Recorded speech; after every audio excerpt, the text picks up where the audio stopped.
Earlier, I spoke with Republican presidential candidate Carly Fiorina, who is in Manchester, New Hampshire. So I want to talk to you about what voters should think about when they're thinking about non-politicians and being fit for the job. You had an interview just after Donald Trump spoke to radio host Hugh Hewitt. He asked some questions about Islamic terrorism and being commander-in-chief. You answered those questions. You also said what you didn't know. Donald Trump had more difficulty. Let's listen to a little bit of what he said. Do you know the players without a scorecard yet, Donald Trump? No, I'll tell you honestly, I think by the time we get to office, they'll all be changed. They'll be all gone. I knew you were going to ask me things like this, and there's no reason because, number one, I will hopefully find General Douglas MacArthur in the pack. Donald Trump said that this kind of specific knowledge didn't matter. He would delegate. He'd get up to speed in 24 hours. That's what people in business do. You were a CEO. Is he right about that?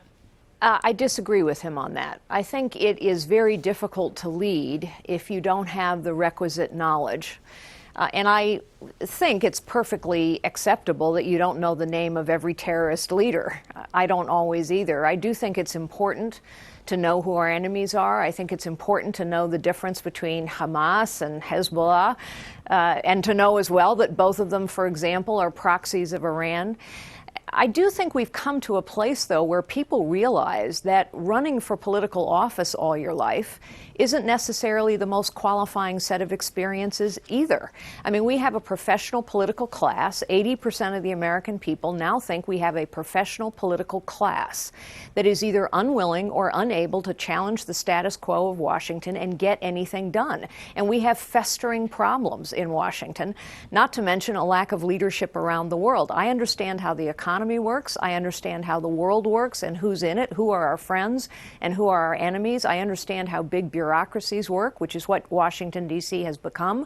I understand technology and I understand leadership. And I think those are the necessary experiences and qualifications to become President of the United States. So in keeping with this business theme, if you were on the hiring committee, would Donald Trump be fit to be commander-in-chief? Well, that's not a question for me. That's a question for the voters of this country. I am most definitely fit to be commander-in-chief, and that's why I'm running for that office.